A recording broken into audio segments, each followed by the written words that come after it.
Hi, I am your courageous queen, and I am back with another video regarding the moon cycle. Just so how we can get grounded by being in sync and in tune with the moon. And today we're going to focus on the dark moon, which is like between a day and 3.5 days prior to the new moon. So some people like to just focus on it as a whole phase, that's just the new moon itself, but I like to go to consider it as a dark moon because you can't see the moon and then go into the new moon phase. It's like a period, it's a time period for you to rest and reset before you jump into the activities for the new moon to get grounded. So that is what we're going to focus on today, is just getting grounded during the dark moon. Before I go forward, I want you to hit the subscribe button below, like this video, comment. The more reactions help the algorithm, and the more people can see this video and get this insight as well. So help me help other people by subscribing and liking and commenting. And I reply to all comments and things of that nature. So let's move forward. Of course, I got my notes. I am a person who likes to write notes versus type them. I don't know. I just like to write stuff out. I write on my publisher. So yeah, that's my song. It's a Janae Aiko song I'm listening to right now. Okay, so things to do during a dark moon. So we need to know that you can't see the moon at all. So when we're in a dark moon phase, it's when you can't see the moon. You don't see any light. It's there, but you don't see it. And it's time for quietness, tranquility, peace, contemplation. So it's like a zen time before the new moon starts, right? So all I'm going to do is just provide some activities and tips and advice on what you can do during this time in order to get grounded and to prepare yourself for the new moon. So the first thing you can do is meditate. You want to meditate to receive messages. You want to ask your higher self what's ever going on in your mind. You want to communicate with your higher self through meditation. So say if you're going to meditation and you're like, I am feeling very depressed. Why am I depressed? You will go into meditation and you will get some feedback or some answers or some things that are going to come up as to what is contributing to your depression. That's just one way and one example. And if you go into your meditation to receive messages with too many questions, you will eventually confuse yourself.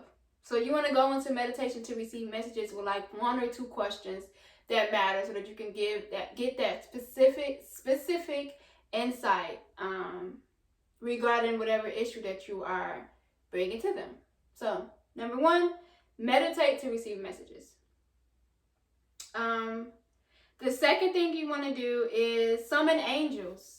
So you want to visualize, this is also in meditation, you want to visualize them surrounding you and focus on a feeling. Like, what do you want to feel? You want to feel their presence. You want to feel like angels are all around you. And then you want to give them permission to commune with you and to help you. And then after you get what you need, the feeling and everything like that, you want to thank them.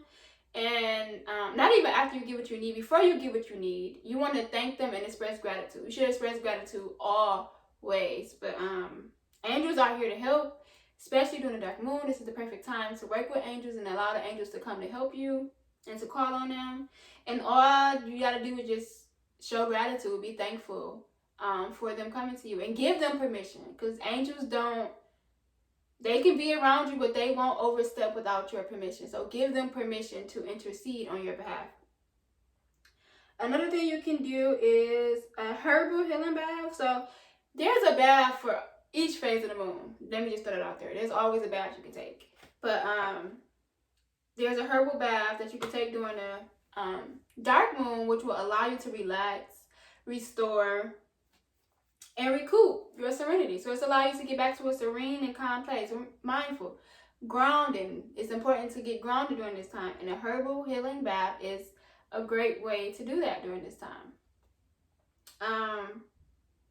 Some herbs that you can use that promotes relaxation is lavender, chamomile, sandalwood, Yang Yang. I don't know. I am not the best pronunciator. So YLANG-YLANG is a herb that you can use into your bath. And if you want to uplift yourself for uplifting during this time, you want to use grapefruit, oranges, orange peels. I like to do orange slices and put them in my baths. You can do lemongrass or peppermint. If you want to focus on aches and pains, you can do lavender, rosemary, and ACUCALYPTUS.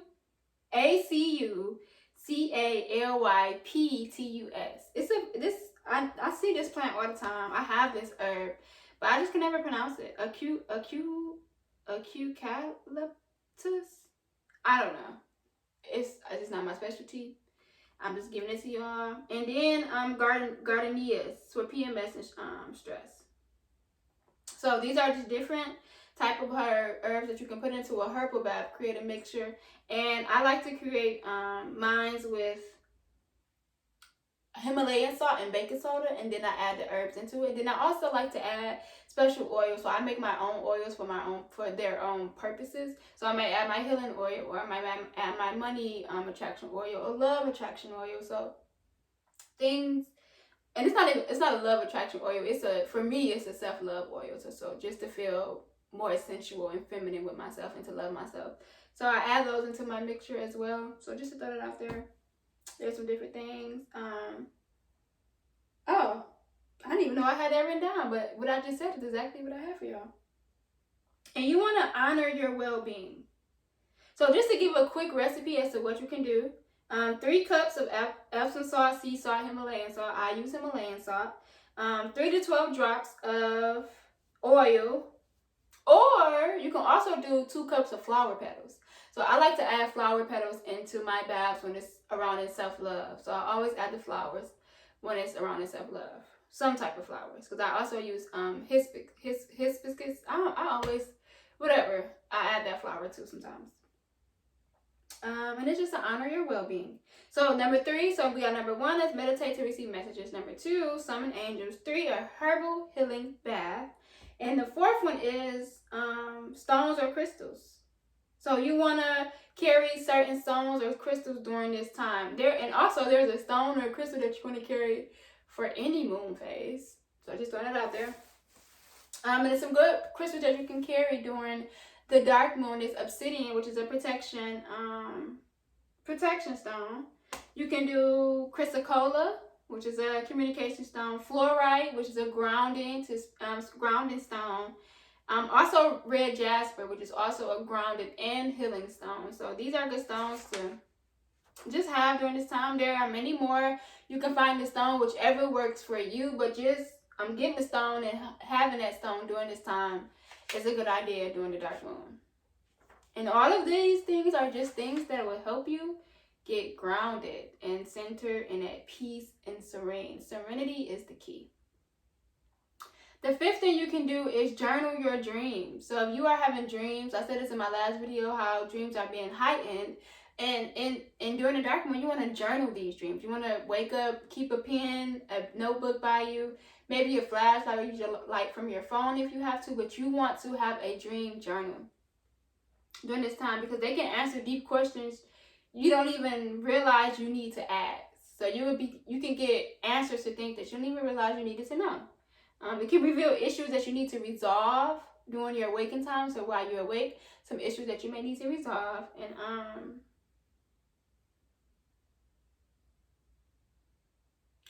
And when you wake up, you want to try to take deep breaths to try to recover the dream as much as possible. So if you don't wake up in the middle of the night and to journal your dream or to remember what was going on in that moment, when you wake up, try immediately taking deep breaths with the intentions of bringing back the memories of your dreams. Another thing you can do during this time is to go on a 24-hour fast. Pick a day to just fast so that you can get clear on your why. So get clear on whatever area in your life that you want to get clear on. This is a great time to utilize the dark moon to fast to get that clarity that you need. The 7th thing you can do is do a past life regression. So a past life regression is simply going into meditation, because during the dark moon, the veil is more thin, so it allows you to go back and to journey and to see the different times you were here on earth. So sometimes we are taught that when people die, they either go to heaven or hell, when that's not the case. Like, a lot of us have been here multiple times, and we have signed contracts to come here multiple times to pursue a particular purpose or calling. So you can do a past life regression, which I'm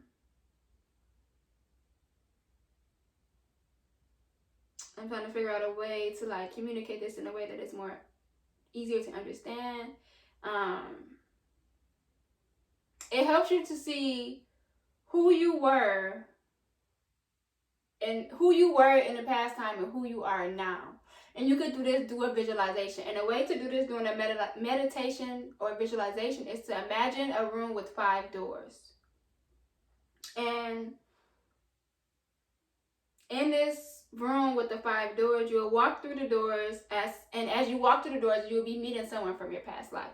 It's much more intentional than I'm describing. I would suggest going on YouTube and finding a past life regression meditation.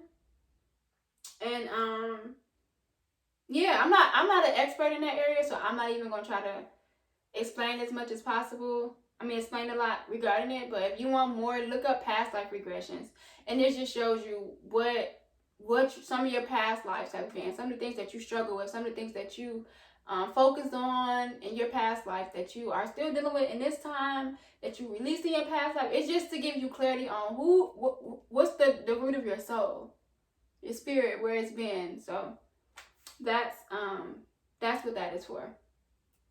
Another thing you can do is isometrics practice. So this is exercising pretty much, and you want to do strength training. So instead of doing strictly going straight to cardio, you want to do some exercises like wall sits for a minute, planking, glute bridges,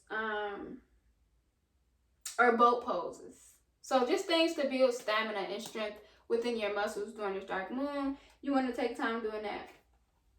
Another thing I have is walnut baths. Now, walnut baths do a little bit more than just cleansing and things like that. Like, a walnut bath is very powerful if you want to break a soul tie, if you want to release somebody from your life. Like, you can, black walnuts. I'm allergic to walnuts, so I don't do walnut baths.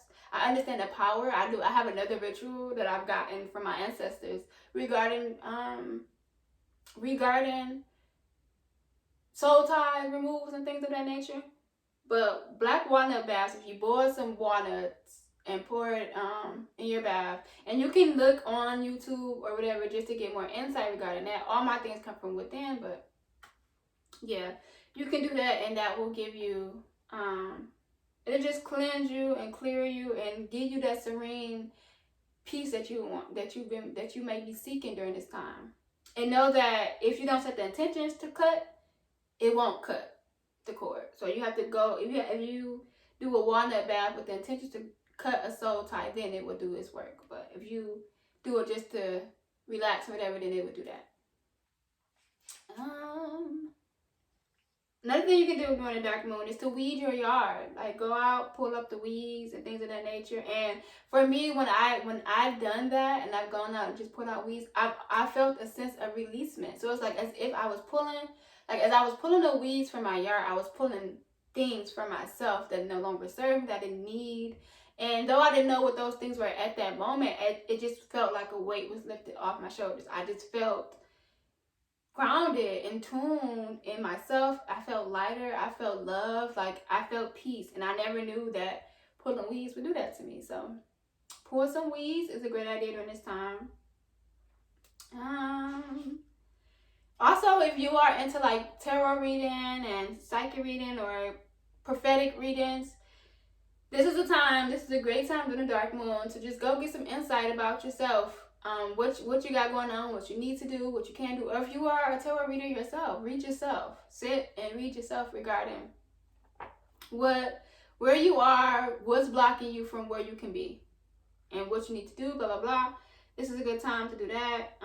Also trying a new skill, trying to invest in a new skill, reading knowledge, not even just trying a new skill, but reading up, getting insight about something that you want to try is great during the new moon.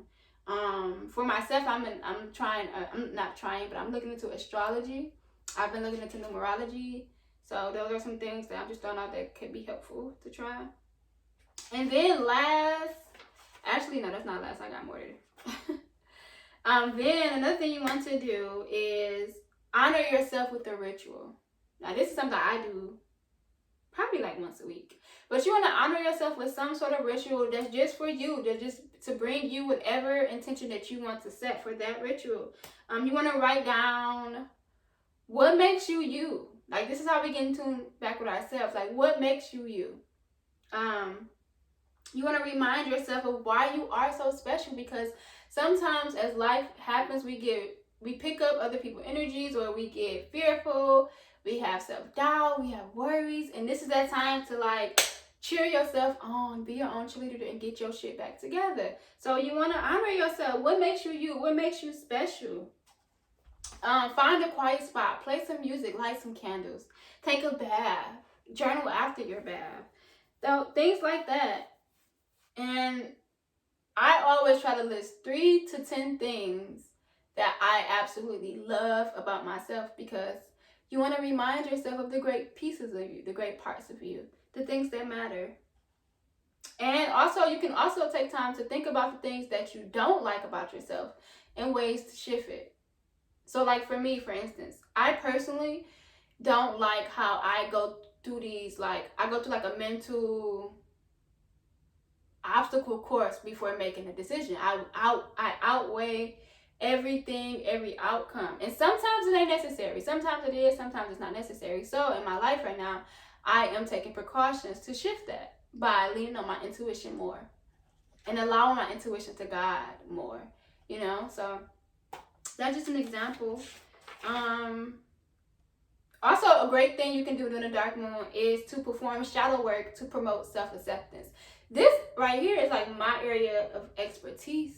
Like, this is what I love. I love shadow work. You can go into shadow work, and it's just simply acknowledging emotions that you don't want to experience, that you decide to suppress and shut down. It's taking that time to look at everything clearly and accept it as it is. The good things, the bad things, and accept it as it is, because once you accept it as it is, you are able to see where it is stemming from. What's the problem? What's the root cause of these issues? So you want to ask yourself why.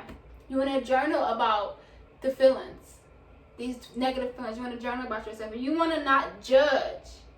You want to journal without judgment. You're not judging anything that comes up. You want to just let it go. And you want to explore your long-held beliefs and challenge them. Challenge them. Like the way my first walk into shadow work was money.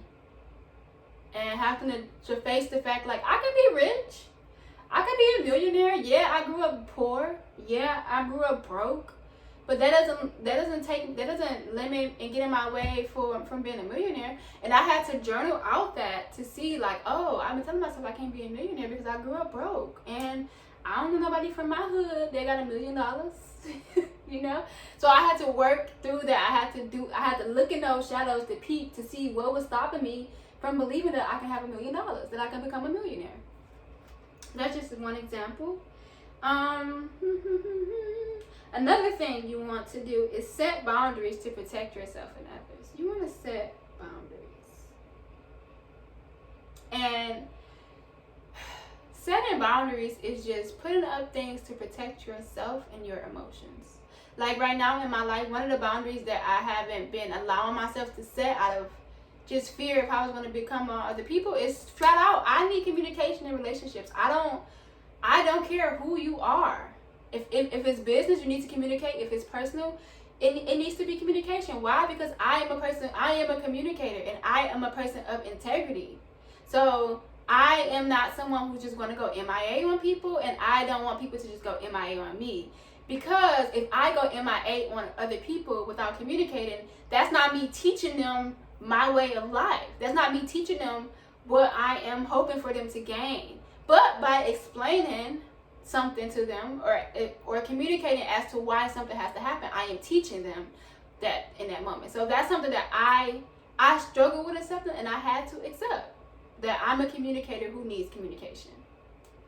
So that's a boundary. If you can't communicate with me in relationship, we don't have a relationship. If you can't communicate, there's no relationship. A relationship requires communication. Otherwise, it's not a relationship, right? So that's where I am, and that's something that's a boundary that I have to now walk in. I defined it, I said it, now I have to walk in that and be okay with that being my boundary. You know? So that's one thing. And the last thing is to perform a candle ritual. Now, if you stay on my channel long enough, we're gonna get into all type of candle rituals and stuff like that. But you wanna have a candle, ask your higher power to just bring more light. This is a simple candle ritual that you want more light into your life. You want to start with music, have some incense or something, smudge sticks, things like that. And then you want to write the thing or issue that you want to release. Whatever you want to release, whatever you want to let go, write it down. I want to release the fear of speaking up about myself. Write that down, right?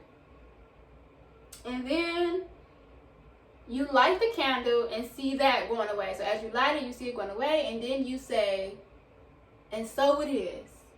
Meaning it's released. I set the intention.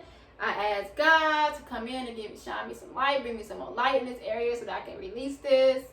And I'm trusting that as I light this candle, as I set this intention, that thing that I want to be released is being released. And that's what it is. And that's a simple candle ritual.